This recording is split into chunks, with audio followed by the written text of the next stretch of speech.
भाजपा का ध्वज लगाकर नेताओं ने पार्टी का 46वां स्थापना दिवस मनाया। भाजपा कार्यकर्ताओं ने रविवार को पार्टी का 46वां स्थापना दिवस व रामनवमी पर्व धूमधाम से मनाया। पार्टी के नेताओं ने कार्यकर्ताओं ने अपने अपने घरों पर पार्टी का ध्वज लगाकर स्थापना दिवस मनाया। भाजपा के कार्यकारी अध्यक्ष रविंद्र राय ने गिरिडीह, पूर्व मुख्यमंत्री रघुवर दास ने जमशेदपुर व प्रदेश संगठन महामंत्री कर्मवीर सिंह ने प्रदेश भाजपा कार्यालय में पार्टी ध्वज लगाया। प्रदेश भाजपा अध्यक्ष व नेता प्रतिपक्ष बाबूलाल मरांडी ने कहा कि पंडित दीनदयाल उपाध्याय, श्यामा प्रसाद मुखर्जी, अटल बिहारी वाजपेयी एवं उन सभी महापुरुषों को नमन है जिन्होंने देशभक्ति की भावना से भाजपा की नींव रखी और करोड़ों राष्ट्रभक्तों को एकजुट होकर मजबूत संगठन खड़ा किया। अंत्योदय के संकल्प के साथ पार्टी ने अनेक कल्याणकारी योजनाएं शुरू की और उन्हें जमीन तक पहुंचाया। उन्होंने कहा कि भाजपा ने राम मंदिर आंदोलन, धारा 370 और समाज के वंचित वर्गों के कल्याण जैसे कार्यों के माध्यम से हमेशा देश हित को सर्वोपरि रखा। आज प्रधानमंत्री नरेंद्र मोदी के नेतृत्व में विकसित भारत के संकल्प को साकार करने के लिए भाजपा का हर कार्यकर्ता देश को निरंतर समृद्धि की शिखर तक पहुंचाने के लिए प्रतिबद्ध है। राजधानी में पहली बार रामनवमी में मात्र 3 घंटे ही कटी बिजली। राजधानी में इस बार रामनवमी पर बिजली की डिमांड रिकॉर्ड स्तर पर पहुंच गई, यानी कि इस बार रामनवमी पर बिजली सब स्टेशनों में मोहल्लों को ज्यादा बिजली मिली। जेबीएनएल ने हाईकोर्ट के निर्देश के बाद बेहतर बिजली आपूर्ति को लेकर विशेष प्रबंध पहले से ही कर रखा था। इसका नतीजा यह रहा कि जहां पहले रामनवमी के दिन 10 से 11 घंटे तक बिजली कटती थी, वहीं इस बार शहरी इलाकों में 4 से 5 घंटे जबकि ग्रामीण इलाकों में 5 से 7 घंटों तक ही बिजली काटी गई। रांची के निजी स्कूलों में फीस को लेकर कमेटी बनाने का दिया निर्देश।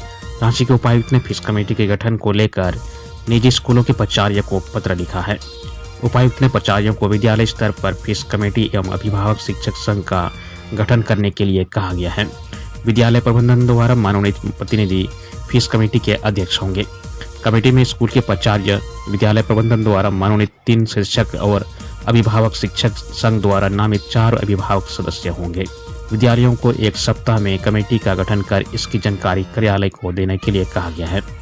ज्ञात हो कि स्कूली शिक्षा एवं साक्षरता विभाग के सचिव ने इस संबंध में सभी उपायुक्तों को पत्र भेजा गया था, जिसमें स्कूल स्तर के फीस कमेटी का गठन कर इसकी रिपोर्ट विभाग को देने का निर्देश दिया गया था। सरयू राय ने कहा, आयुष्मान घोटाले में दोषियों को बचाया जा रहा है। विधायक सरयू राय ने आयुष्मान घोटाले में झारखंड सरकार के स्वास्थ्य विभाग की संलिप्तता का एक नया पहलू उजागर किया है। श्री राय के अनुसार स्वास्थ्य विभाग ने जानबूझकर वैसे सरकारी चिकित्सकों पर कार्रवाई नहीं की जा रही है जो नियम के विरुद्ध आयुष्मान से सूचीबद्ध निजी अस्पतालों के साथ कार्य कर रहे थे। उन्होंने कहा कि झारखंड स्टेट आरोग्य सोसाइटी के तत्कालीन कार्यकारी निदेशक डॉक्टर भुवनेश प्रताप सिंह ने झारखंड सरकार की स्वास्थ्य सेवाओं के निदेशक प्रमुख से 3 अगस्त 2022 को पत्र लिखा। पत्र के माध्यम से अनुरोध किया था कि वे सरकारी नेत्र चिकित्सकों एवं गैर नेत्र चिकित्सकों द्वारा प्रतिस्थापित अस्पताल के अतिरिक्त निजी सूचीबद्ध अस्पतालों में किए जा रहे कार्य की तथ्यात्मक जांच कराकर जांच प्रतिवेदन शीघ्र उपलब्ध कराएं। इस पत्र में उन्होंने कहा कि सरकार के निर्देश की अवहेलना की जा रही है। श्री राय के अनुसार राज्य आरोग्य सोसाइटी के निदेशक के पत्र के उपरांत जांच हुई और पाया गया कि बड़ी संख्या में ऐसे चिकित्सक हैं जो दिशा निर्देश की अवहेलना कर उन सूचीबद्ध अस्पतालों में निजी प्रैक्टिस कर रहे हैं। जो निजी अस्पताल आयुष्मान योजना के तहत सरकारी लाभ बीमा कंपनियों के माध्यम से प्राप्त कर रहे हैं। सर्विसिंग सेंटर में आग लगने से 25 कार जलकर हुई खाक। पलामू जिले के शहर के रेड़मा पुरानी रांची रोड स्थित कार सर्विसिंग सेंटर में शनिवार को रात्रि लगभग 1:30 बजे आग लग गई, जिसमें 25 कार जलकर खाक हो गई। करीब 6 घंटे बाद आग पर काबू पाया जा सका। घटना में 1 करोड़ का नुकसान होने का अनुमान लगाया है। लोगों ने बताया कि आग की लपटें काफी तेज थी। घटना की सूचना सर्विसिंग सेंटर के मालिक को दी गई। गैरेज में ज्यादातर कार मारुति कंपनी की है। मशीन और गाड़ी जलने से करीब 1 करोड़ का नुकसान बताया जा रहा है। स्थानीय लोगों के अनुसार आगलगी की घटना शॉर्ट सर्किट के कारण हुई है। जलने वाले वाहनों में स्विफ्ट डिजायर, अल्टो और टाटा सुमो सहित अन्य कारें शामिल हैं। आग लगने से गैरेज के अंदर रखी हुई मशीन जलकर पूरी तरह से खाक हो गई। सूचना मिलने पर टीओपी थाना की पुलिस घटनास्थल पर पहुंची। पुलिस ने बताया कि 2 फायर ब्रिगेड की गाड़ी आग पर काबू पाने के लिए लगाई गई थी। इस संबंध में फायर ब्रिगेड के प्रभारी उत्तम कुमार मेहता ने बताया कि रात्रि के 2 बजे आग लगने की सूचना मिली थी। इसके बाद दमकल के 2 वाहन भेजे गए थे। आग पर काबू पाने में करीब 2 घंटे का समय लगा। मादक पदार्थों की तस्करी को लेकर केंद्र गंभीर। केंद्रीय गृह सचिव 8 अप्रैल को झारखंड के दौरे पर आ सकते हैं। वो झारखंड आने के बाद रांची में अफसरों के साथ बैठक करेंगे। इस दौरान मादक पदार्थों के दुरुपयोग, इसके अवैध व्यापार को रोकने के लिए किए गए विशेष कार्य या पहल और जागरूकता अभियान सहित अन्य बिंदुओं पर चर्चा करेंगे। केंद्रीय गृह सचिव के आगमन की सूचना मिलने के बाद गृह विभाग ने तैयारी शुरू कर दी है। इसके लिए गृह विभाग की ओर से सभी जिलों के उपायुक्त और एसपी को पत्र लिखा गया है। पत्र में बताया गया है कि जिला स्तर पर मादक पदार्थों के अवैध व्यापार को लेकर की गई कार्रवाई पर परिचर्चा की जाएगी। राज्य के 8 जिलों में अफीम की खेती के लिए चर्चित इन 8 जिलों में चतरा, खूंटी, लातेहार, रांची, पलामू, चाईबासा, सरायकेला और हजारीबाग शामिल हैं।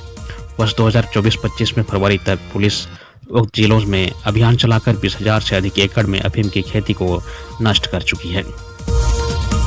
4.5 किलो गांजा के साथ सप्लायर व बेचने वाले 3 गिरफ्तार। रांची के पंडराओपी की पुलिस ने 4.5 किलो गांजा के साथ सप्लायर प्रिंस कुमार सिंह और गुमटी में गांजा बेचने वाले 3 दुकानदार अजीत कुमार साहू, संजय कुमार साहू, दामोदर साहू को गिरफ्तार किया है। प्रिंस कुमार सिंह मूल रूप से टंडवा पलामू का रहने वाला है। पुलिस को सूचना मिली थी कि IITI बस स्टैंड के पास 3 दुकानदार अपनी गुमटी में गांजा बेचते हैं। एक युवक प्रिंस कुमार सिंह एक झोला में गांजा लेकर उन दुकानदारों को देने के लिए आ रहा है। उसी सूचना पर कोतवाली डीएसपी प्रकाश सोई के नेतृत्व में पंडराओपी प्रभारी Manish Kumar IITI bus stand पहुंचे और प्रिंस को गिरफ्तार कर लिया।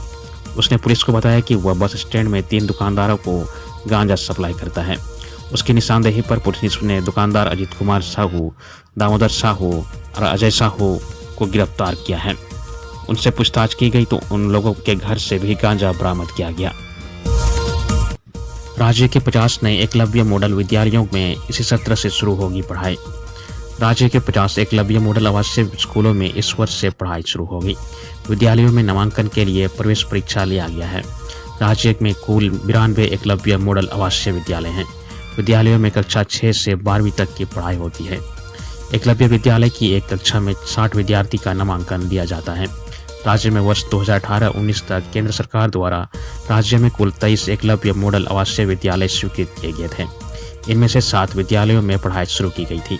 14 का भवन निर्माण कार्य पूरा हो गया है, जबकि 2 विद्यालय का भवन निर्माण का कार्य अंतिम चरण में है। इन सभी विद्यालयों में पढ़ाई शुरू की जाएगी। इसके बाद 2019-20 में 69 विद्यालय को स्वीकृति दी गई है। जिन विद्यालयों में इस सत्र से पढ़ाई शुरू की जाएगी, इनमें से अधिकतर स्कूलों का भवन निर्माण कार्य पूरा हो चुका है। जिन स्कूलों का भवन निर्माण नहीं हुई, वह फिलहाल दूसरे विद्यालयों में साथ में टेक कर संचालित किया जाएगा। विद्यालय में शिक्षकों की नियुक्ति हो गई है। विद्यालय में नामांकित बच्चों को खाना, पोशाक, किताब समेत अन्य पाठ्य सामग्री निःशुल्क उपलब्ध कराए जाते हैं। रांची में स्कूटी सवार महिला से चैन की छिनतई। रांची के सदर थाना क्षेत्र के 7 डे अस्पताल के समीप लगने वाली सब्जी बाजार से बड़गाय चौक के बीच स्कूटी पर बैठी महिला से बाइक सवार 2 अपराधियों ने चैन छीन ली। इस संबंध में महिला के बयान पर सदर थाना में प्राथमिकी दर्ज कराई गई है। महिला ने प्राथमिकी में लिखा है कि वह 5 अप्रैल को 7 डे अस्पताल के पास सब्जी खरीदकर अपने पिता के साथ स्कूटी में पीछे बैठकर बड़गाई स्थित अपने फ्लैट लौट रही थी। दोनों अपराधी बाइक पर सवार थे। दोनों अपराधियों ने अपनी बाइक को स्कूटी के सामने लाकर रास्ता ब्लॉक कर दिया। इसके बाद बाइक पे पीछे बैठा अपराधी ने महिला के गले से चैन निकाल लिया। इसके बाद दोनों अपराधी बूटी मोड़ की ओर फरार हो गए। महिला ने प्राथमिकी में लिखा है कि दोनों अपराधियों ने हेलमेट पहन रखा था, जबकि गले से चैन निकालने वाला अपराधी काला टी-शर्ट पहने हुए थे। इधर पुलिस सीसीटीवी फुटेज के आधार पर अपराधियों तक पहुंचने का प्रयास कर रही है। आदित्यपुर के रियल एस्टेट कारोबारी की इचागढ़ में पत्थर से कूचकर हत्या। आदित्यपुर के रियल एस्टेट कारोबारी रघुनाथ राय उर्फ छमालू की इचागढ़ में अपराधियों ने पत्थर से कूचकर बेरहमी से हत्या कर दी। रघुनाथ राय आदित्यपुर RIT निवासी थे। उनकी हत्या इचागढ़ थाना क्षेत्र के नागा सेरेंग गांव से कुटाम की ओर जाने वाली सड़क के किनारे की गई। घटना शनिवार की रात की है। ग्रामीणों ने रविवार सुबह सड़क किनारे लहूलुहान शव देख पुलिस को सूचना दी। मौके पर पहुंची पुलिस ने शव को कब्जे में लेकर पोस्टमार्टम के लिए सरायकेला सदर अस्पताल भेज दिया। थाना प्रभारी विक्रमादित्य पांडे ने मामले को हत्या करार देते हुए गहन जांच की बात कही है। इधर मृतक की बोलेरो NH33 के दारूदा नीमडी के पास लावारिस हालत में बरामद की गई है। RIT थाना क्षेत्र के पद संख्या 19 निवासी रघुनाथ राय उर्फ झमालू पिछले करीब 7 सालों से रियल एस्टेट के कारोबार से जुड़ा हुआ था। अभी हाल में पद संख्या 17 में एक घर की बिक्री करवाई थी। इसमें कमीशन को लेकर घर के विक्रेता से विवाद हुआ था।